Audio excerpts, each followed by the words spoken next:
everyone. Today we're going to be going over Chapter 5, which is Nonverbal Messages. And our learning objectives are going to be to describe major characteristics of nonverbal communication, as well as how to identify the types of nonverbal messages. And then also we're going to go over how to employ strategies to improve our nonverbal communication. So to start out, we're going to talk about characteristics of nonverbal communication. First, it's inevitable. And what that means is that nonverbal communication occurs intentionally or unintentionally. The book says, and it's actually a famous quote by a communication scholar, just the fact that we cannot not communicate. And the reason for that is no matter if we are saying things or not saying things, we are communicating something to someone. And we're going to kind of go through that today. But basically, your nonverbal communication, or your body language communicates something. Facial expression, voice tone, what you're wearing communicates something. No matter what, you are communicating something to the world. So that is why it happens intentionally or unintentionally, and it is inevitable. We cannot not communicate. The next is a primary conveyor of emotions. So nonverbal communication indicates how individuals feel regarding what they are communicating. So your tone or your body movements, all of those things are going to add to the message you're sending. And hopefully it matches what you're saying. But sometimes we say something, but our nonverbal communication does not match it. For example, and I've used this example a lot, but it kind of, it translates to everybody. Say my husband and I are in an argument and he goes, "Are you okay? Or are we good?" And I go, "I'm fine." Am I fine? No, I'm obviously not fine.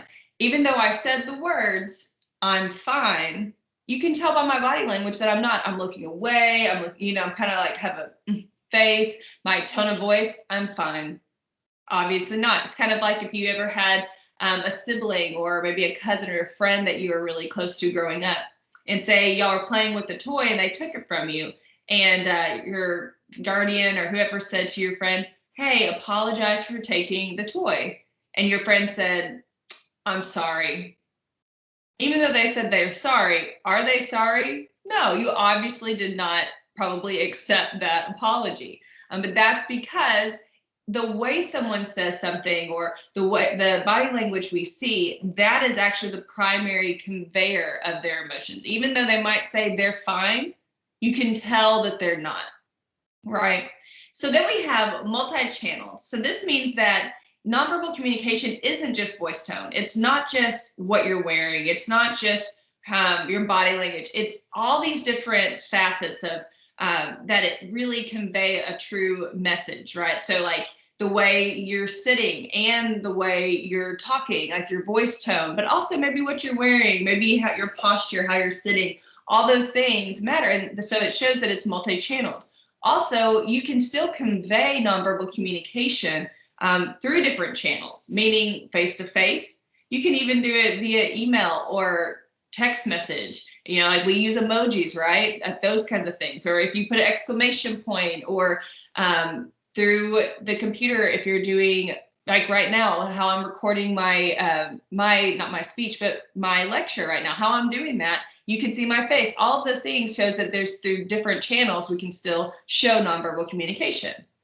And then it's also ambiguous. So what this means is that the same nonverbal behavior does not necessarily mean the same thing based on culture, sex, gender, or even like the situation you're in. And so an example might be, say your spouse is a manager at work, and so the way they communicate is very they have like their work is just real fast paced, so they have to be very direct and just kind of matter of fact. Not that they're rude, it's just, like you're trying to lead a bunch of people and get them to do all their things. So their tone might be a little bit more, not bossy. I don't want to sound like they're being bossy, but, just a little bit more just direct, straightforward. Well, then in that situation, that's great. But if they came home and they were talking to you in that manner, even that you probably wouldn't appreciate it. You wouldn't like it, right? So you can see how the same nonverbal behavior is okay in one situation, but probably not appropriate in this particular situation. Also, people can take your nonverbal behavior differently. You may not be a smiley person. You know, my husband always says, I'm just not a smiley person. Like, he likes when people are smiley people. He wants to be that way, but he's not. So a lot of times he's sitting there and he might just be kind of looking, and someone might take that as, oh, he doesn't look very approachable, he's not very nice, but that's not what he was actually meaning to convey. You know what I mean? So you can see that it can be ambiguous. Now, even sometimes that might change. If I was doing the same face that he was doing, it may mean something different. So that's why it's ambiguous. It's kind of different depending upon the person who says it or does it, and the situation, the context that you're in. All right, types of nonverbal communication. So there are 4 major ones, and then there are lots of little subcategories that go along with each. But there's kinesics, paralanguage, proxemics, and chronemics. So kinesics means like body movement, anything to do with body. Paralanguage has to do with voice tone, vocalics, your voice. Proxemics is like proximity, so it's how you use space to communicate something.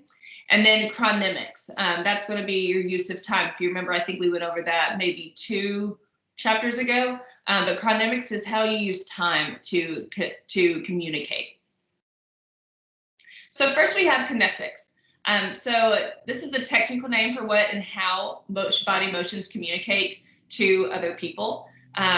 You know, this is one of my favorite things to watch. I like to go and people watch. Like if I'm ever out to eat or something with my husband, we like to kind of look around, and I always kind of guess, I wonder if that couple over there, I wonder if they're on a first date, or how long have they been together. And a lot of it, because I can't hear what they're saying, a lot of it's just by their kinesics, their body language. What is their body saying? That's kind of what this has to do with. So some of the first things that we want to understand is that gestures communicate a lot. So you may have received on your last speech, I said, make sure to try to utilize more meaningful hand gestures or meaningful body movement. And the reason for that is naturally when we communicate on a one-on-one basis, like if you're just having a conversation with someone, you tend to use your hands. I use my hands a lot, as you can see. I use mine a lot. You may not use them as much, but you still use them. And so that's important to incorporate that into your speech so that you seem more conversational. So it's more like you're having a conversation with the audience versus just talking at them, right? So gestures, though, are more than that. On a daily basis, we use them all the time. And there's 3 major categories for gestures. So first, there's emblems. And emblems mean that like or a hand gesture that can substitute for a word or a phrase. For example, if say it was loud in the classroom and I went, you would know to be quiet. I wouldn't have to say be quiet. I would just put my finger here and you would know be quiet. So that is meaning that is an emblem because it means something without even saying it, right?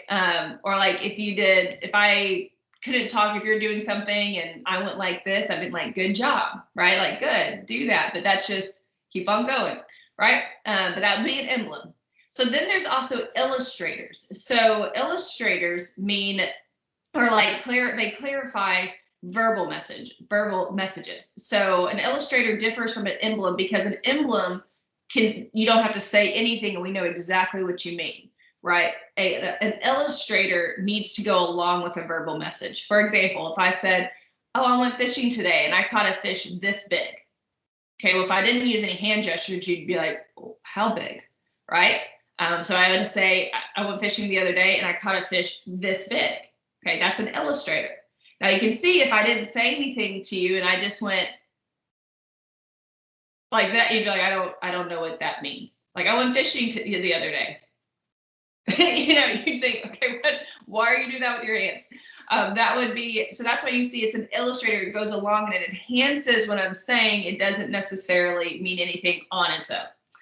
And then there's adapters, and these are unconscious responses to physical and psychological needs. So this can be, you know, just like what I'm doing right now. If I do that hand gesture, that is an adapter. It's just going along with the words that I'm saying.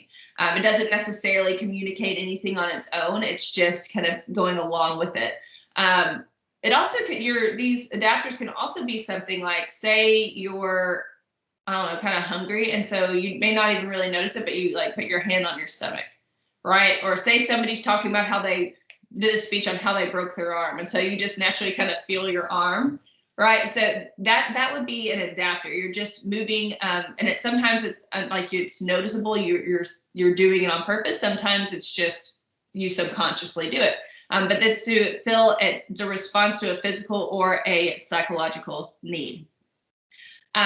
Just like, okay, this would be another one. Like if I was cold, and I was going like that, that would be a physical need, right? Okay, so then we have eye contact. So eye contact also goes along with kinesics, because that's part of our body, our eyes, and that's called oculesics. And so this is how much we look at people during our conversation. We make eye contact. And so this is going to be different depending on the culture that you're in.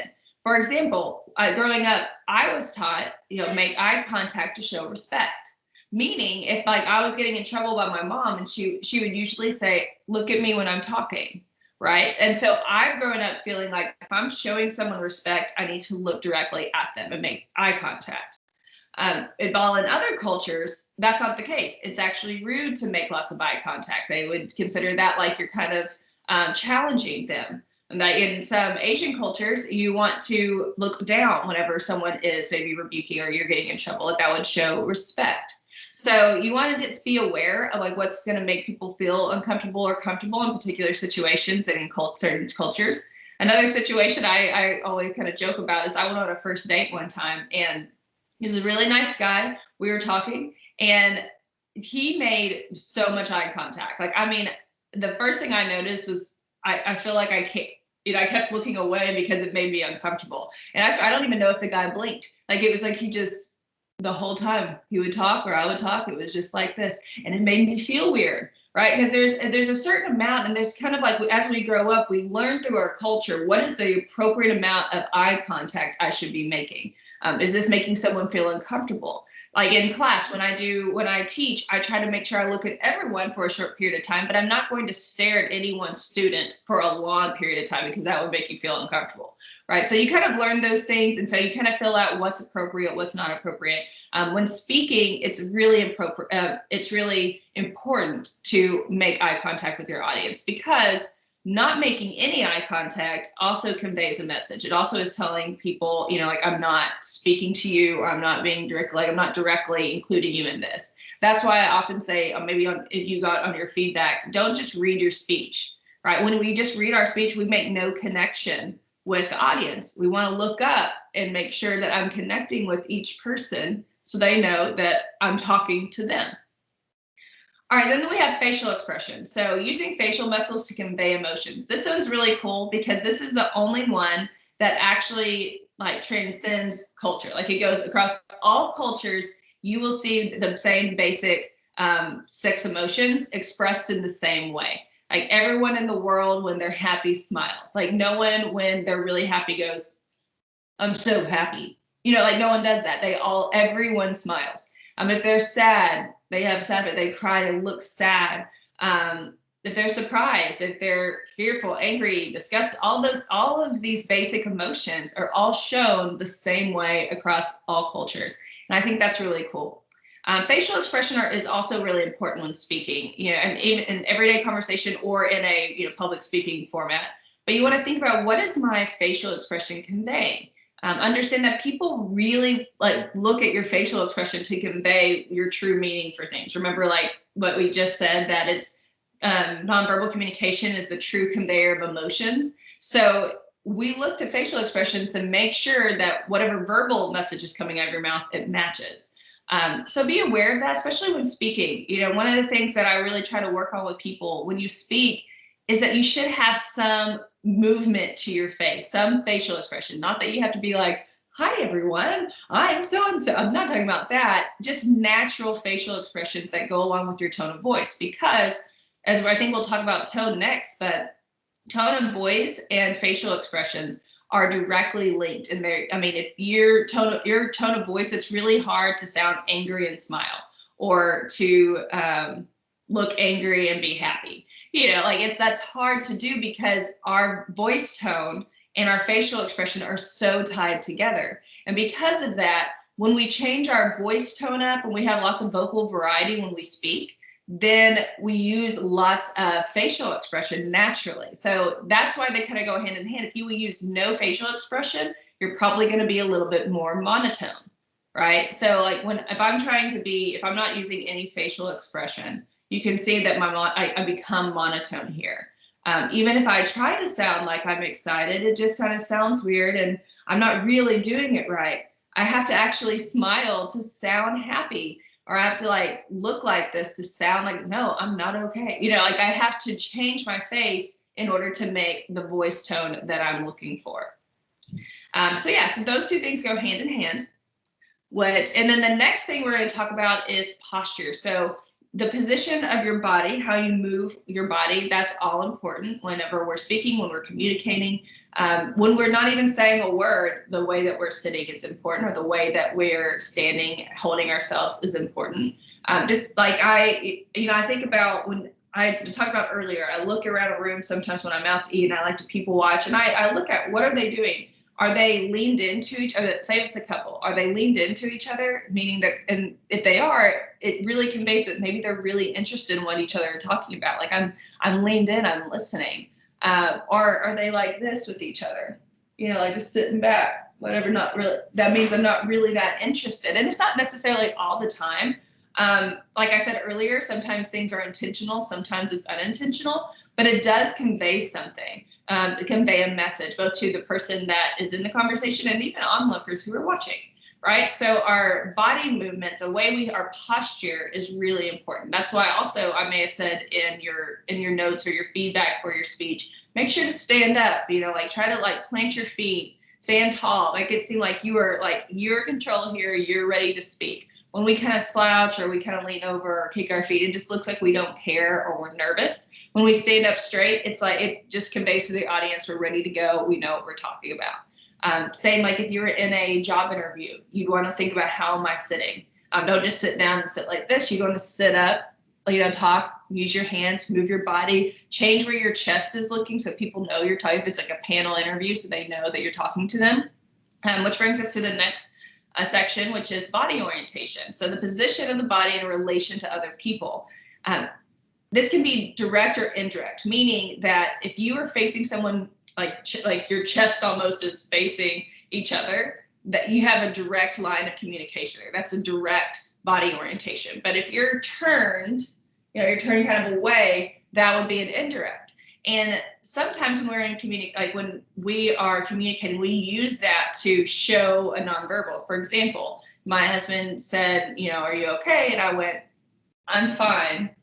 Like that's me turning away, like I'm turning away from you. And that communicates I'm not okay, right? Like I don't want to be close to you. I'm also crossing my arms, showing that like I'm closed off from you. All of those things have to do with your posture, your body orientation. If you've ever been at a table, like I remember in 6th grade, I hated our tables because they were those long, skinny tables. And so everybody had to sit on a line. And I felt like you never got to talk to anyone except for the person right in front of you or maybe right beside you. But for the most part, that's all you could talk to because of your body orientation, because everyone else was indirect. Like you couldn't look at anybody, right? And that was annoying. Circular tables were much better because then you had a full circle that you could kind of turn to everyone. So that's why, that's even why people, if you're talking with a group of friends, you all grouped up in a circle. You didn't all line up next to each other and talk to each other like this. You grouped up so that we can all see each other. Our bodies are more direct with one another. And then you have body movement. So changing body position. So this can be motivated or unmotivated, meaning kind of like you can mean to do it, or it can be subconscious. So kind of like if I'm upset, I might not even know, say my husband and I are, we had our little argument. He's sitting next to me and we're talking, we're on the couch. I might kind of lean away, cross my legs the opposite way and kind of this, and what I'm doing is I'm changing body position to show like, I don't want to be near you. I'm wanting to move away from you. That would maybe be unmotivated, or it could even be, I don't even notice I do it and it's unmotivated. But body positioning is important. This is all about like how you hold yourself, how like if you've ever met someone, they just seem really confident, or if you've ever been in a job interview or if you've ever interviewed somebody, you can tell by their body positioning and how they move, just how confident they are. So that's something you want to be aware of. That also communicates a lot to people. So and when you're speaking, you can also use your body. I know I wrote on a lot of people's feedback. Use your movement purposefully, meaning that you should not just be kind of moving your hands or moving around. Like it should all be purposeful. Say, like for my intro, I speak directly in front of a podium, straight to the front. And then for the first main point, I move over here and purposefully talk to this side. And then for second main point, back to the center. Third point, over to this side. And then for the conclusion, back to the center. That could be direct. That is purposeful body movement that creates movement, but also kind of directs and shows I'm transitioning through my speech. Then we have haptics, what and how touch communicates. So touching communicates a lot, and a lot of it has to do with kind of the culture you're raised in, the overall culture you're raised in, but also maybe your family culture, your friend group culture, your culture within a relationship with somebody. All of those things just kind of is dependent upon your experiences. But the main things that the book was talking about in this section was three certain ways that we communicate through touch. So first, spontaneous touching, which would be like, I don't know, just someone like a son telling his dad that, he got an A on a test, and the dad was like, good job, and hit him like, patted his back, and, just did that spontaneously. That wasn't necessarily thought out. He just did that. That would be a spontaneous reaction that led to touching. But then there's also ritualized, and ritualized would be something like, a high five or a fist bump, or even shaking hands, saying like, hello, my name's so-and-so, and so shaking hands. And then also task related. So this might be like a doctor feeling your back to, like feel your breathing, or, touching your, like with the stethoscope to, all those things like that. That would be task related. Like in order for the task to be completed, he has to touch you, or she has to touch you. But then you also have to think about all of these, again, are dependent on culture. I mean, ritualized, like for me, when I meet people, a lot of times, especially if say I'm meeting my friend's friend, and when my best friend says, hey, this is my friend so-and-so, I might just go in for a hug with them. But I've realized now that makes some people feel uncomfortable. Maybe in my circle, my family circle, that's okay to do. But for other people, that makes them feel weird, right? So I go to hug, and she was like, oh, no, handshake. Right, they're like, okay, so you have to understand that what might be ritualized for you may not be ritualized for other people, may not be something that they're comfortable with. So you just have to be aware of the culture and the situation, and how well you know the person. Okay, so now we're talking about paralanguage or vocalics. So this is your voice. So voice component of spoken messages that goes beyond the actual words, meaning it's not the words that you've said, it's how you say those words, right? Kind of like I said, I'm fine, right? Like I said the words I'm fine, but my vocalics are telling you otherwise, right? So it's the meaning being placed into the words. And so we do this through these different ways. First, pitch, and pitch goes along with, and if you can see a little bit down, it says intonation. Pitch and intonation go hand in hand. But pitch is the highness or lowness of a vocal tone. So you might even think about it as, if I'm asking a question, if I'm talking to you and I go, let's see, I'm trying to think of a statement. I'm trying to think of something that's the statement that you can make a question. You're good. So say I'm saying you're good, and I can say it, you're good, period. Or I can go, you're good. You're good. See how I heard that pitch move go up? That would be a question. All right, you've learned growing up that if you add that upward pitch change, that you're asking a question, right? So that would be pitch, using pitch to convey something, to communicate. You're good, or you're good. All done, but same words, but done by the pitch change. Communicate something different. And then you have volume. So this is the loudness or softness of vocal tone. So this is how loud or softly you speak. Probably growing up at some point you were taught use your inside voice, right? That meant you're being too loud. And so you have to learn when is it appropriate to be loud, when is it appropriate to speak softer. And a lot of that is just dependent upon the situation that you are having. Also, maybe the topic of discussion, serious topics, things that are more important, we tend to lower our voices and just show more respect with that.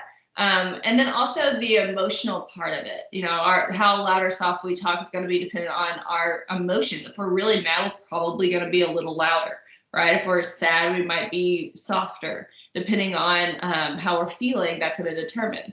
And we want to be aware of this, because we all know somebody that's kind of not aware of the situation and their loudness. Like my father-in-law, I love him, but he is one of those people that does not realize when he should use his inside voice, right? Like in all situations, he is always like up here on loudness. So we go out to eat, maybe we walk into a nice restaurant and the lights are really dim, the sound's really soft, like the music in the background's really soft, everyone's kind of whispering, and it's just kind of, you know, I have this atmosphere of soft, everyone's being quiet, right? He's gonna walk in and be like, oh, hey, how are you doing?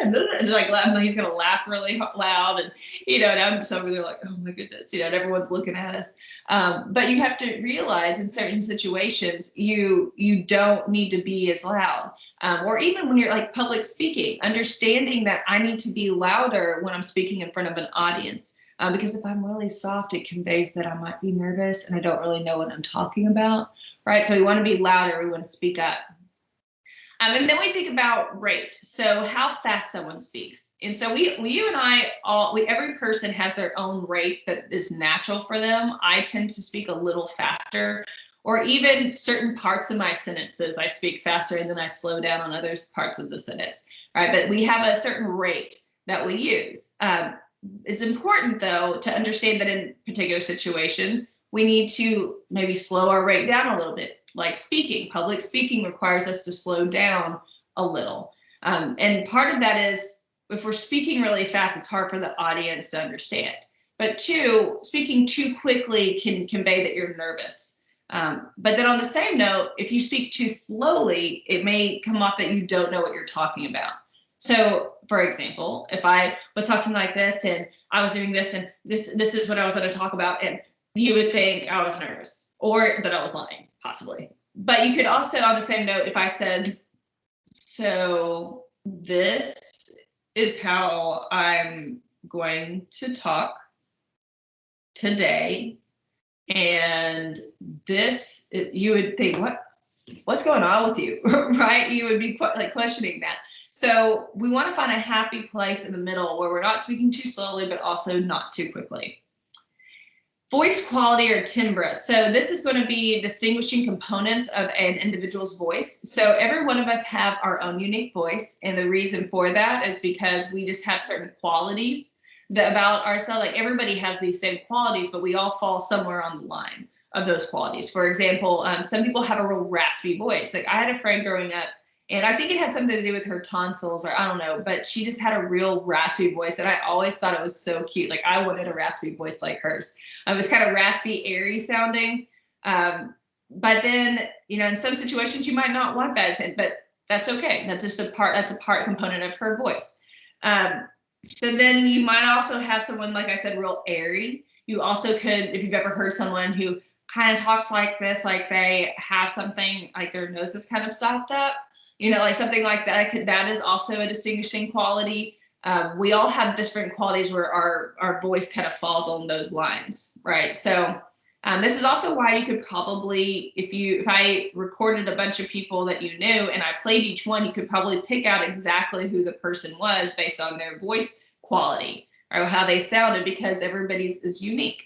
So you want to use that. You also want to think about, you know, when I do public speaking or even my teaching voice, my voice quality changes. It sounds a little better. It's more clear. I use a little bit more air when I'm speaking than I do on a normal basis. I would think that like on a normal basis, my voice is maybe even a little lower, maybe a little scratchier. I don't know. But in this particular situation, it's like I kind of just try to make it sound a little nicer because I know the quality of my voice is important too. So then there's intonation, and that kind of, like I said, goes along with pitch. Intonation is kind of like how we use pitch to form a melody, to create these inflections with one's voice. So This is why you can tell the difference when someone is just talking and being conversational and when someone's reading a speech, right? Like if you've ever heard someone read a speech, it would sound like this: intonation, variety, melody, or inflections in one's voice, vocalized pauses, extraneous sounds or words that interrupt fluent speech, generally ignored by listeners. Now you hear how that does the same melody over and over and over. When we read out loud, we tend to go into the same melody. Whereas with conversation, it's more sporadic, it's more unique, it's more our own melody that we're creating. It has more variety to it. So we want to use more intonation, vocal variety whenever we're speaking so that we sound more conversational. Also, we just do this naturally whenever we're in real conversations with people we feel comfortable around. So you want to try to do that because people feel like they connect more with you when you just have more vocal variety, when you have more of a melody to your voice, the way you're speaking. That's also important in like a job interview. I feel like that's something that sometimes we get so focused on wanting to give the perfect answer that it's hard to realize that it's not just the words you say, but it's how you say your words, right? And so trying to sound conversational makes you sound relaxed, like you know what you're talking about. All right, so vocalized pauses, extraneous sounds or words that interrupt fluent speech. So these are like your I said like, these are your uhs, like, you knows, okays. These words that we put in to fill space, to kind of, they interrupt our fluent speech. And sometimes they're ignored and we don't really notice it because it's natural every now and then to say or in a conversation. But it's when it becomes so attached to that word, like it's your crutch that you're using all the time. And we don't want to do that. I mean, especially when we're doing public speaking, we don't want to get so attached to saying, okay. So we don't want to do that because then it becomes noticeable.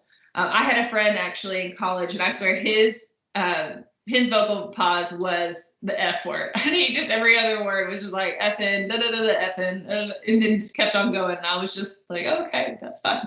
But that was his vocalized pause. We all have our vocalized pauses that we use, but we want to try not to allow that to become so much of a habit or become so much apparent to our audience or the people we're talking to, because it can become a little annoying.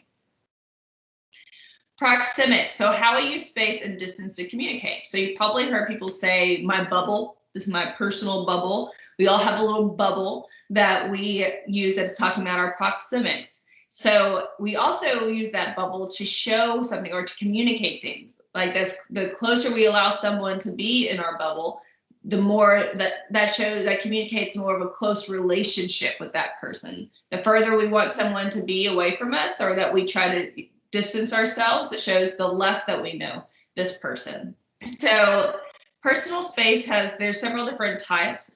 There's intimate, so that would be like my husband, my baby, they can be in my intimate space, right? They can touch me, they can be like all the way next to me. Then you have personal distance, and so this might be my close friends, my family. They can sit close to me, but they're probably not going to be sitting all the way touching my arm, right, sitting on my lap, but they can be close to me.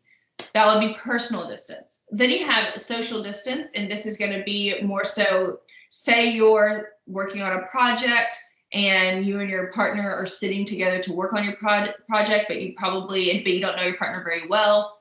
You probably create a little bit more distance.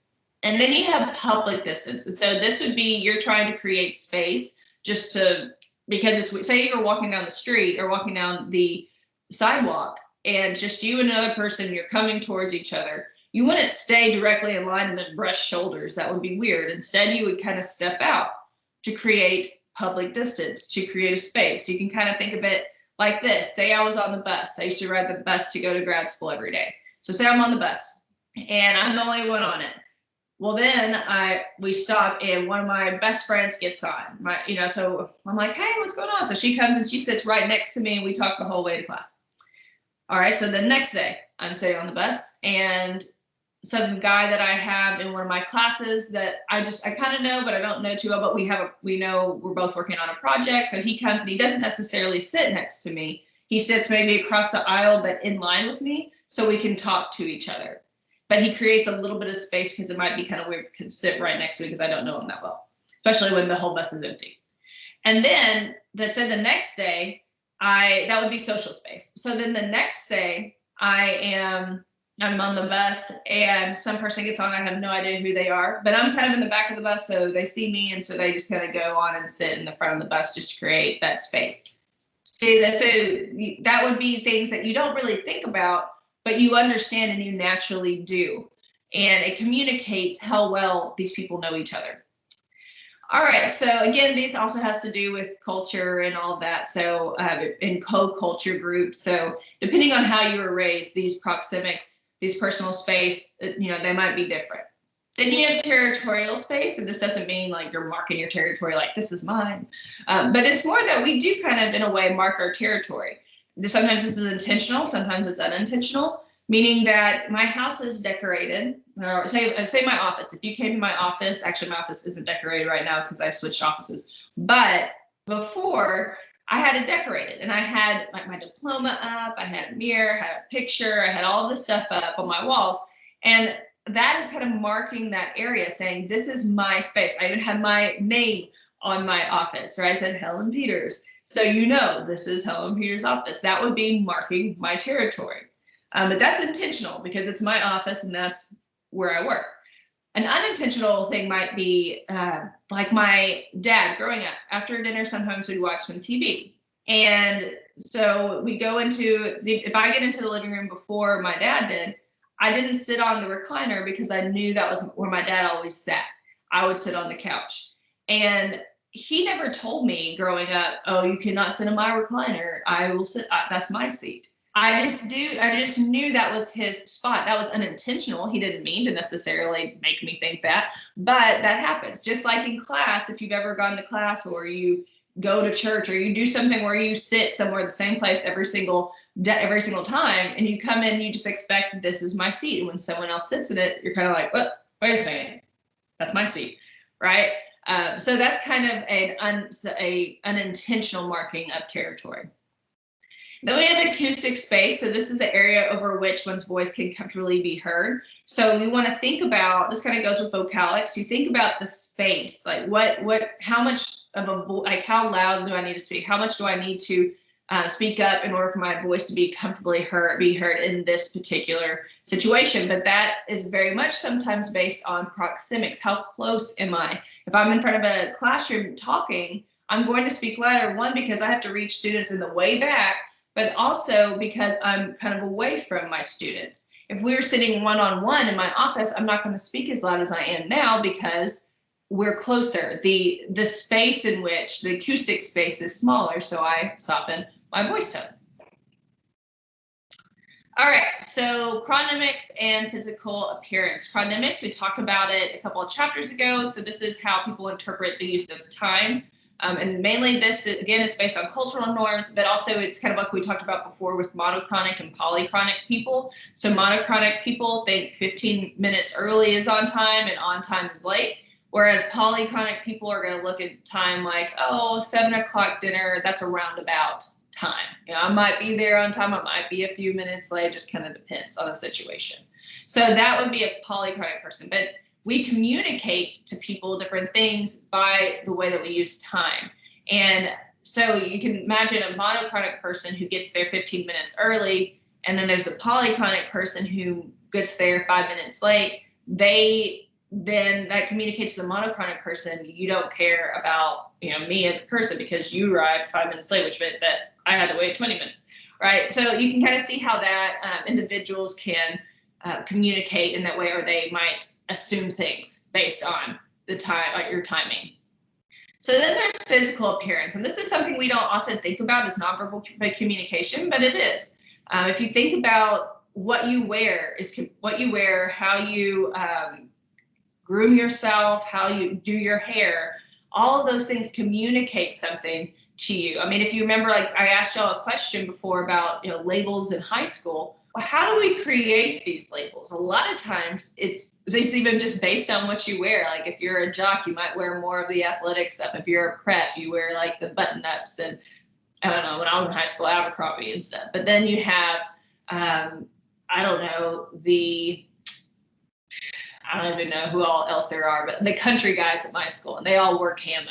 Well, a lot of it, it's kind of like if you were part of this group, all of a sudden you started just wearing the clothing that went along with that group to say almost, I'm part of the jock group. I'm part of the country guy group. I know in college, I mean, how people came to class very much represented what they were. I mean, down to even, I mean, I was in a sorority, so wearing our sorority letters and doing all that just shows like the clothing I'm literally putting on my chest where I'm from, or even like this sweatshirt, Fayetteville. I don't know if y'all can see that, but Fayetteville, you know, it's a brand. It's like, it's me showing, hey, I lived in Fayetteville for 12 years and this is where I'm from, Fayetteville, you know, I mean, so that's all of those things. We are representing something to people. It doesn't have to be like even just like a name brand. It can be just the colors you choose, the way you do your hair and all of that. That all means something. So you want to think about that as you're going out, or even to think about that in general. You know, how does my closet represent who I am, right? So that communicates something. Oh, now just like I was going to say, just like at an interview, if you think about, if you go to an interview, you're not going to dress in, I would hope, wrinkly, like warm clothes, you know, that haven't been washed. You're not going to do that because why? Why wouldn't we do that? We know not to do that because looking ungroomed and our clothing looking bad looks unprofessional. It looks like I don't care. But like, how do we just know these things? We've learned that through our culture. Instead, we're going to come looking our best, looking groomed, I mean, you literally look your best in certain situations because of the situation. It communicates something. It would communicate either you care or you don't care based on your grooming and your clothing. All right, media richness. So quantity and kinds of information that can be transmitted through a specific channel. So media richness has to do with what are the different channels in which we send our nonverbal communication. There are certain channels that allow for more nonverbal communication and more richer communication, nonverbal communication, whereas others we have to kind of get it in there. So for example, obviously face-to-face, that allows for a lot of richness. But then you have something like, how do we communicate a lot more than just face-to-face? Emails, text messages, maybe Zoom or Microsoft Teams. All of those things are types of media that we're still needing to communicate through, and we're still needing to send some nonverbals through. So with text messaging, or you might use an emails, you might use emojis, exclamation points, all of those things to convey a message.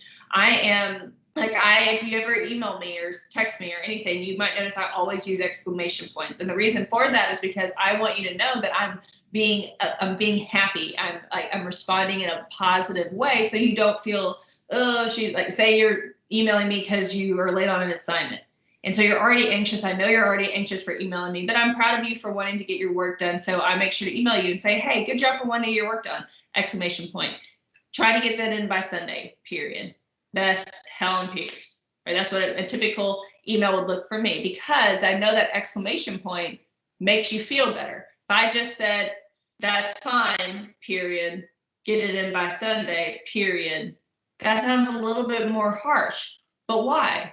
It's just the non-use of that exclamation point. That helps with that nonverbal communication. Now you can also think about this in a text message. It's hard to read people, which is why I think I use a lot of emojis. But also you can convey something to someone by not responding. You know, some people like, and you may do this, you like to leave your read receipts on, so people know when you read it. Well, say you're mad at somebody, so you read it and then you don't respond, right? What are you communicating? I'm upset with you. Right, that is what you're doing. So you can see how you're using media to convey these nonverbal messages. But these particular messages, though, can also lead to more misunderstanding. I mean, think about like with text messaging, it's hard to convey the exact thing that you mean, or with emails versus like Zoom or Microsoft Teams right now, how I'm talking to you, you can at least see my face, you can see my nonverbal, so it allows for more richness. All right, so kind of to close out, here are the guidelines for improving nonverbal communication. First, consciously monitor your nonverbal message, or monitor, your nonverbal messages. So you want to think about, what is my body telling people? What is my voice, my use of space, my facial expressions, what my appearance, what are all these things communicating? Because it's easy, I think, sometimes to think, oh, I'm not meaning anything by that. But remember, you cannot not communicate. So that means no matter what, you are communicating. So it's up to you to utilize all your nonverbal messages so that you can convey what you actually mean and, you know, give your best, put your best foot forward and all those things. So be aware of that and consciously monitor it. And then unintentionally align nonverbal message, or sorry, intentionally align nonverbal messages with your purpose. So like going back to my first example, my husband saying, "Are you okay?" and me saying, "I'm fine." That's not actually going to be the best thing. I know it's easy to do that because you're upset, but that's not the best way to actually solve the problem, right? Instead, I should just say, actually, no, I'm not okay. I'm still upset about this. Can we talk about it?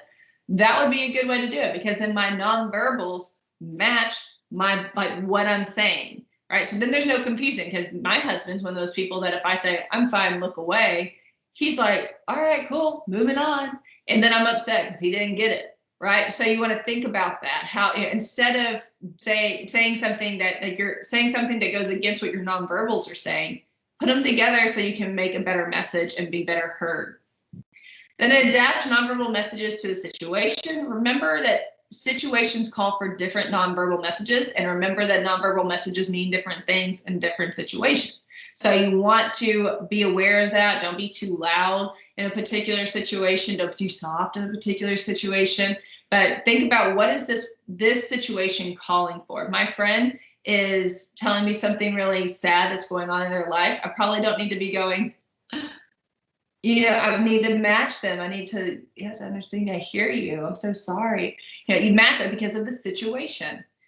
Then reduce or eliminate distracting nonverbal messages. So if you have certain things that you do that are like just kind of little nonverbal things that you don't, you may realize you do it and you may not, but that just certain things that can become kind of distracting, whether that's your vocalized pauses saying, you know, okay, well, all that too much. Or if you tend to fidget a lot and play with your, or even one thing that I noticed my husband does sometimes, and I just we talked about this and he didn't even notice, he didn't know he did it. But he, a lot of times when he's sitting at a table with people, he'll start bouncing. You can't see it, but he start bouncing his leg.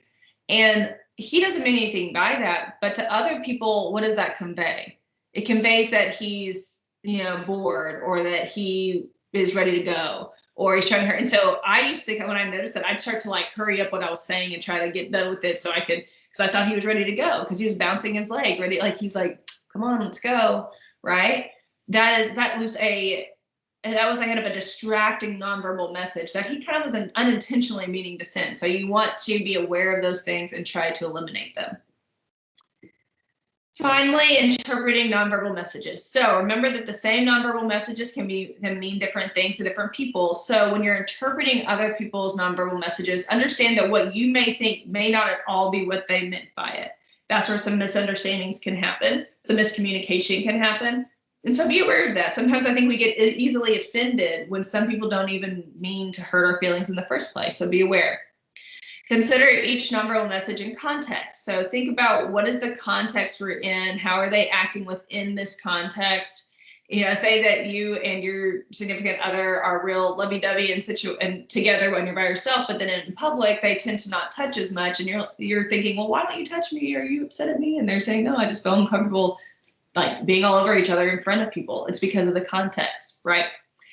Then pay attention to multiple nonverbal messages being sent and their relationships to the verbal message. So there can be multiple nonverbals, like your voice plus your face plus your body positioning plus hand gestures, that go along with one verbal message. So pay attention to everything as a whole. And then use perception checking. So remember that your perception of the world and other people isn't always correct. It's not actually the world is not exactly how your perception may think. Right. So it's easy to think that way, but we all have different ways that we look at the world. And so we can perceive people in a way that they didn't really intend for us to perceive them as, especially with their nonverbal communication. So to end, you should understand that nonverbal communication consists of all the messages that are sent in ways that transcend spoken words. So not just the words that are spoken, but how the words are said. Also, what you're wearing, your space, all those things go along. There are different types of nonverbal communication, which we've covered, And then we have learned some guidelines for improving our nonverbal communication. So I hope that helps you and improves your relationships. Have a great rest of your day.